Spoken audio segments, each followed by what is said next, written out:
Hello everyone.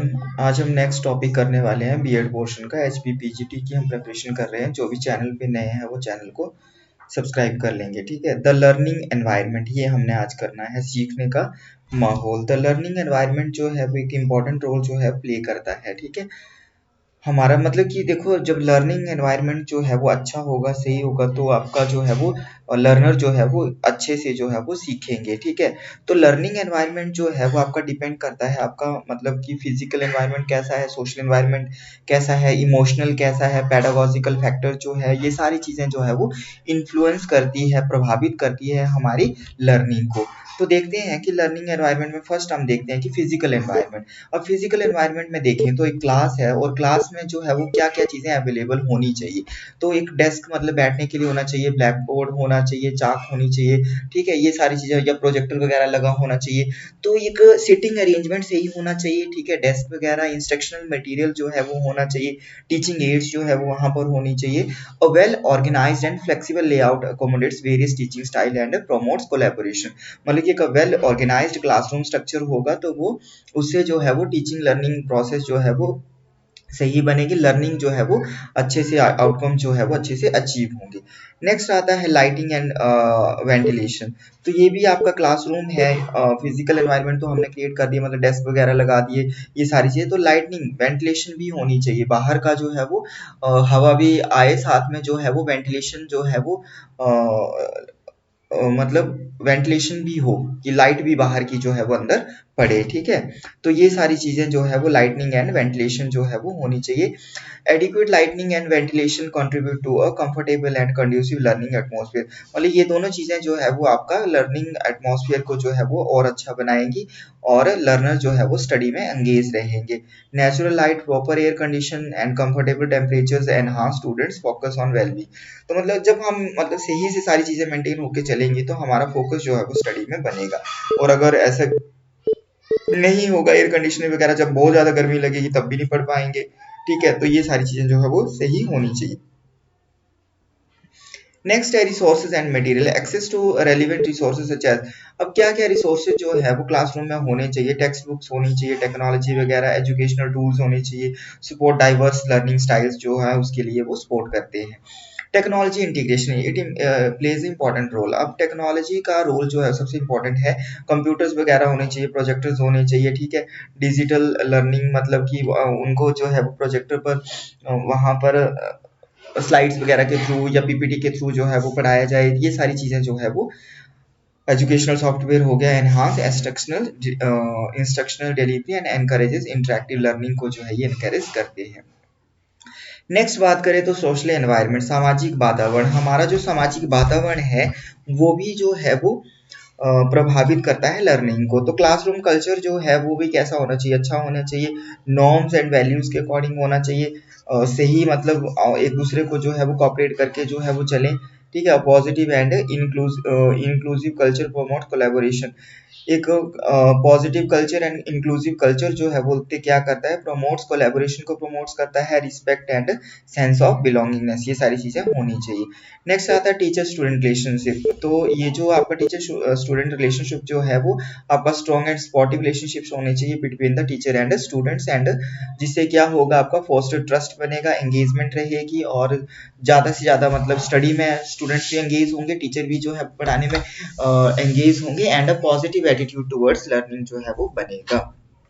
Next आता है आपका पीर इंटरेक्शन, मतलब जो सहपाठी है उनसे सहयोगात्मक शिक्षण होना चाहिए, सहयोगात्मक गतिविधियां जो है वो होनी चाहिए, कोलैबोरेटिव लर्निंग एक्टिविटी जो है वो होनी चाहिए, ग्रुप प्रोजेक्ट्स वगैरह दिए जाने चाहिए, सहपाठियों के साथ मिलके जो है वो प्रोजेक्ट वगैरह वो करेंगे, ठीक है। तो इसी तरह से पीर interaction contribute same sense of community. तो ये जो पीर इंटरेक्शन है वो सेंस ऑफ कम्युनिटी जो है वो मतलब कि डेवलप करती है, ठीक है, समुदाय की भावना में योगदान करती है, सहकर्मी बातचीत। नेक्स्ट बात करें तो डाइवर्सिटी एंड इंक्लूजन, विविधता और समावेशन। डाइवर्सिटी जो है वो आपका embracing diversity and promoting inclusion, विविधता को अपनाने और समावेशन को बढ़ावा देने के लिए जो है बोलते क्रिएट अ वेलकमिंग सोशल, ऐसा एनवायरनमेंट होना चाहिए जो कि उन चीज़ों को जो है वो विविधता को भी अपनाए और इंक्लूजन को लेके चले, ठीक है। नेक्स्ट आता है आपका भावनात्मक वातावरण, इमोशनल एनवायरनमेंट। इमोशनली जो है वो पहले तो हमारा मतलब हम मेंटली जो है वो सेटअप से ही होना चाहिए, ठीक है, तभी हम जो है वो स्टडी कर सकते हैं।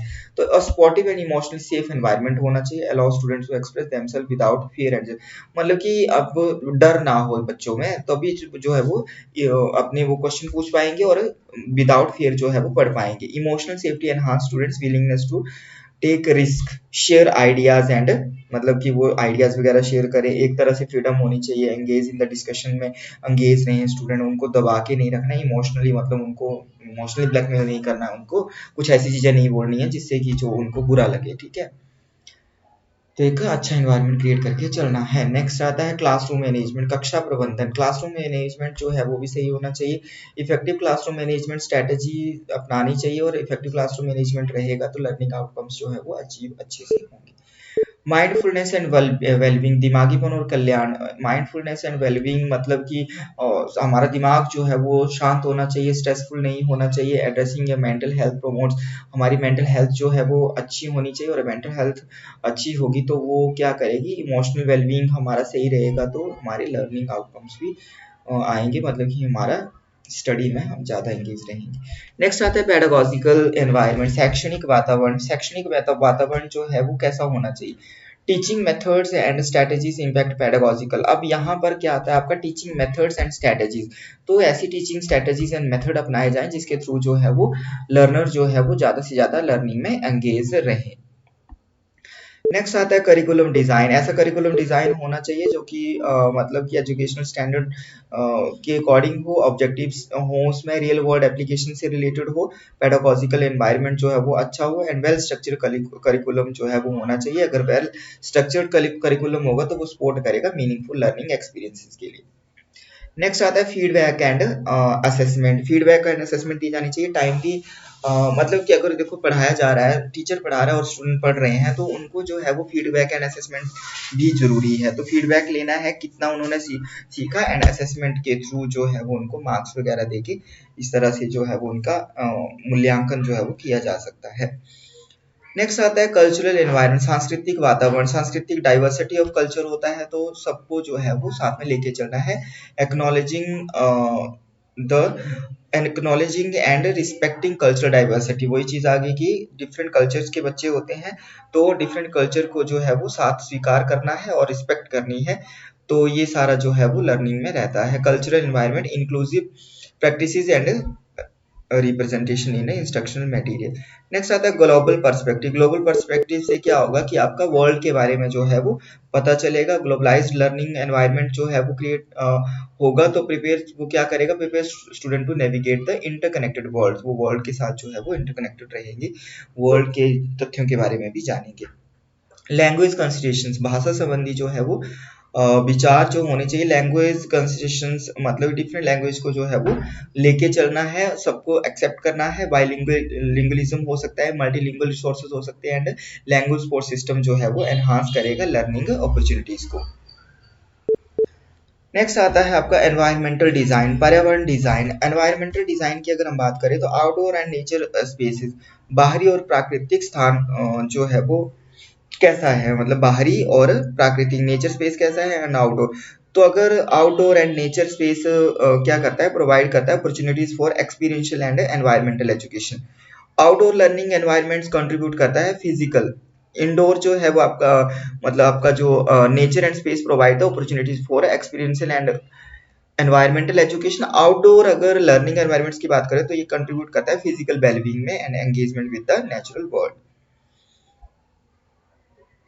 नेक्स्ट आता है फ्लेक्सिबल लर्निंग स्पेसेस, लचीले सीखने के स्थान। फ्लेक्सिबल लर्निंग स्पेसेस की बात करें तो that can be adapted to different instructional need, supports and collaborative individualized learning. बोलते लचीले शिक्षण स्थान जिन्हें विभिन्न अनुदेशात्मक आवश्यकताओं के अनुसार अनुकूलित किया जा सकता है, ये जो है वो सहयोगात्मक और व्यक्तिगत शिक्षण और समर्थन करते हैं। अनुकूलनीय कक्षाएं अगर रहेंगी तो विविध शिक्षण गतिविधियों और प्राथमिकताओं को समायोजित करती हैं ये।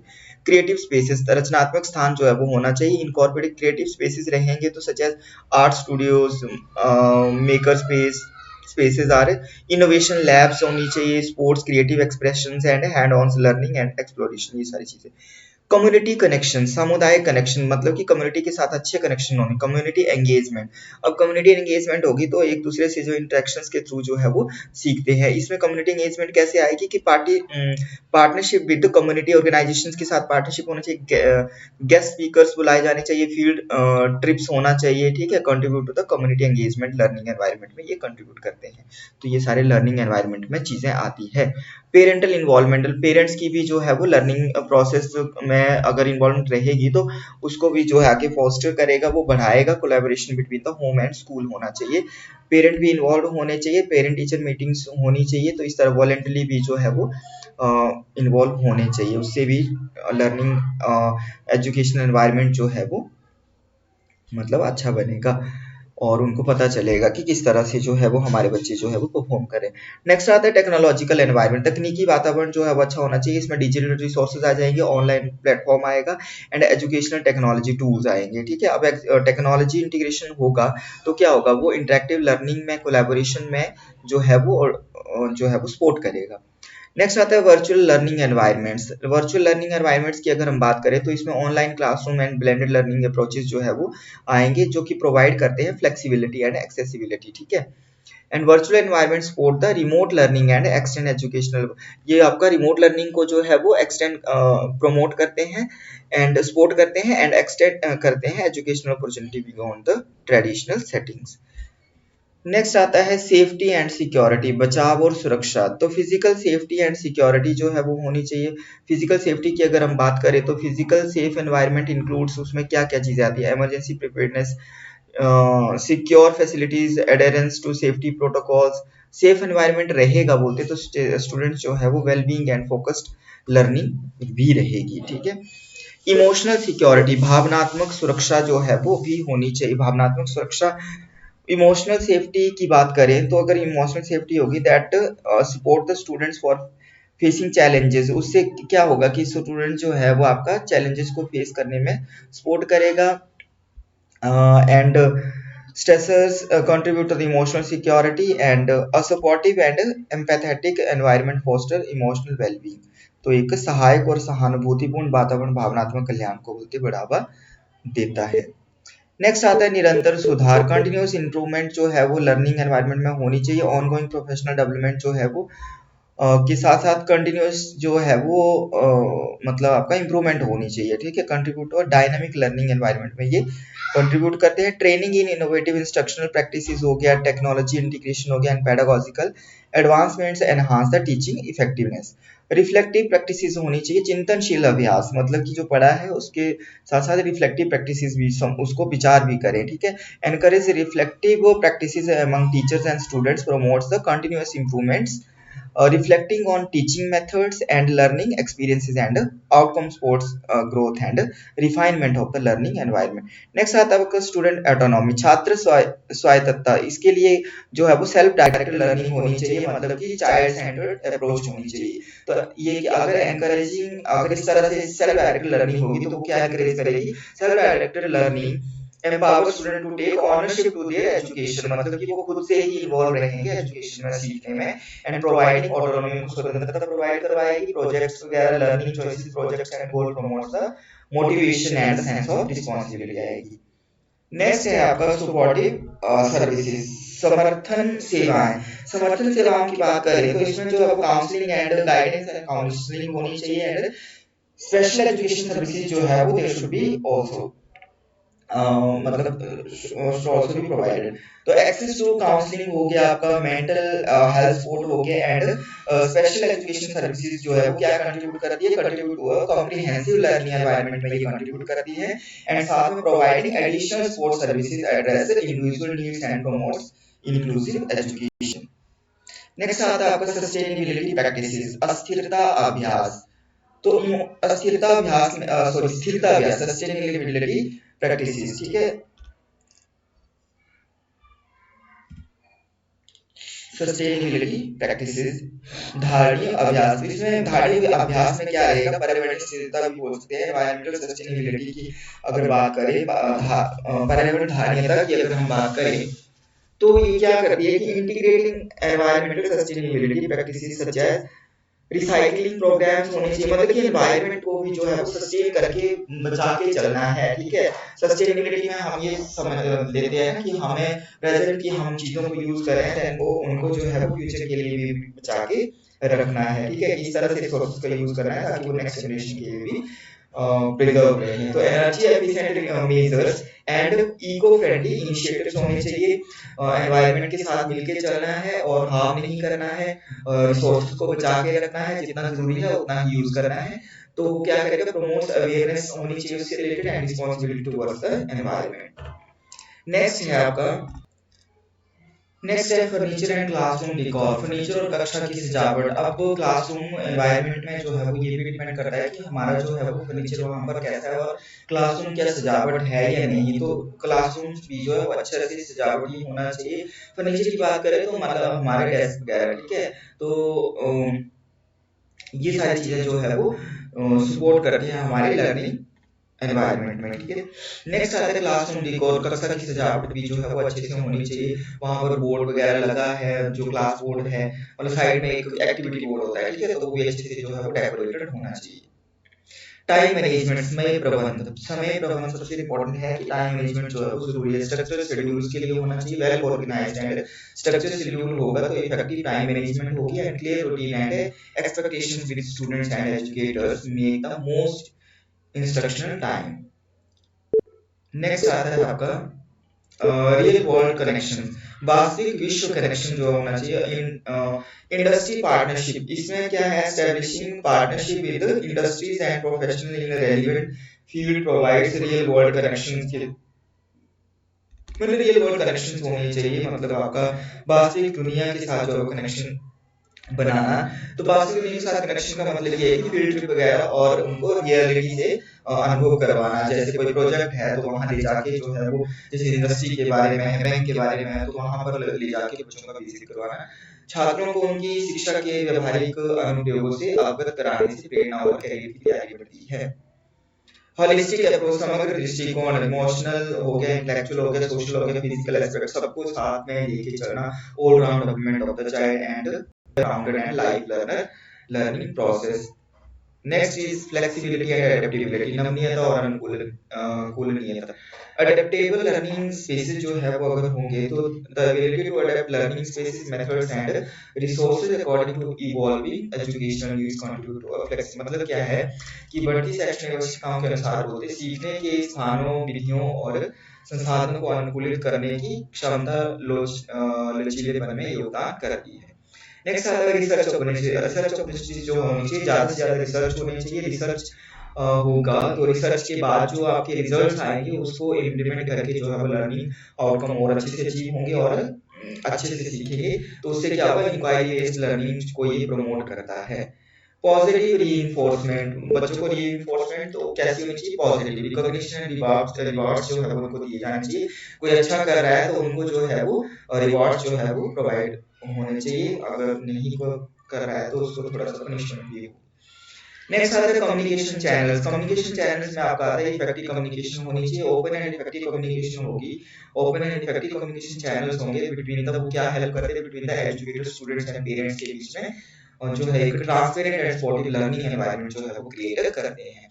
नेक्स्ट आता है role of leadership, educational leadership होनी चाहिए। स्ट्रॉन्ग एजुकेशनल लीडरशिप क्या सेट करती है, the tone for the learning environment and leaders who prioritize educational goals for teacher development and foster a positive culture contribute to a thriving education community. Next is assessment practices, fair and transparent assessment होनी चाहिए, मतलब बच्चों को मतलब एक transparent assessment होनी चाहिए। Assessment practices जो है वो सही हो, फेयर हो एंड ट्रांसपेरेंट हो and aligned with the learning objective, contribute to passive learning positive learning environment जो उससे क्रिएट होगा। Positive constructive feedback enhance the understanding and guides improvement. तो असेसमेंट के थ्रू भी जो है बच्चों को असेस मतलब इवैल्यूएशन होगी। जॉयफुल लर्निंग, आनंदपूर्ण शिक्षा। जॉयफुल लर्निंग में क्या आएगा, एंगेजिंग एक्टिविटीज में एंगेज होना, ठीक है। Incorporating engaging and enjoyable learning activities contribute to joyful learning को कंट्रीब्यूट करती हैं एंगेज एक्टिविटीज वगैरह में, ठीक है। तो इंजॉयफुल एक्टिविटीज होनी चाहिए तो ये सारे लर्निंग एनवायरनमेंट में आता है। infusing creativity, playfulness, and enthusiasm into the learning process enhance student motivation. Next is community support, समुदाय का समर्थन, ये बहुत जरूरी है। कम्युनिटी इन्वॉल्वमेंट भी होनी चाहिए। The support of the wider community including parents हो गए, लोकल बिजनेस हो गए, कम्युनिटी ऑर्गेनाइजेशन हो गए, स्ट्रेंथन्स द लर्निंग एनवायरनमेंट, वो भी लर्निंग एनवायरनमेंट के को जो है वो मजबूत बनाते हैं। And a collaborative relationship with the community enhance, एक कोलैबोरेटिव रिलेशनशिप कम्युनिटी के साथ क्या एनहांस करता है? एजुकेशनल अपॉर्चुनिटीज एंड रिसोर्सेज जो है वो साधनों को और अवसरों का बढ़ावा मिलता है। तो ये सारा जो था वो हमने ये वाला टॉपिक कर लिया। नेक्स्ट टॉपिक है पिलर्स ऑफ लर्निंग, ये हम अगली क्लास में करेंगे। बस एक या दो टॉपिक बचते हैं इस यूनिट के, फिर सेकंड यूनिट आपकी कंप्लीट हो जाएगी। ठीक है, साथ साथ में हमने जो है वो एमसीक्यू सीरीज जो है वो भी स्टार्ट करी है। तो एमसीक्यू जो है वो भी आप जो है वो देख सकते हैं आपको, और साथ में अगर किसी को खुद की प्रिपरेशन के लिए चाहिए होंगे तो वो भी जो है वो कांटेक्ट कर सकते हैं। मतलब जिनका पेपर जल्दी है तो उनको जल्दी होगी कि हम खुद पढ़ने हैं हमें, तो वो कांटेक्ट कर सकते हैं। ठीक है, बाकी हम रोज का जो है वो एमसीक्यू डिस्कस कर रहे हैं। जो भी चैनल पे नए हैं वो चैनल को सब्सक्राइब कर लीजिए, और जिन्होंने अभी तक नोट्स ऑर्डर नहीं किए हैं तो वो भी नोट्स जो है वो पीडीएफ ले सकते हैं। ठीक है, थैंक यू।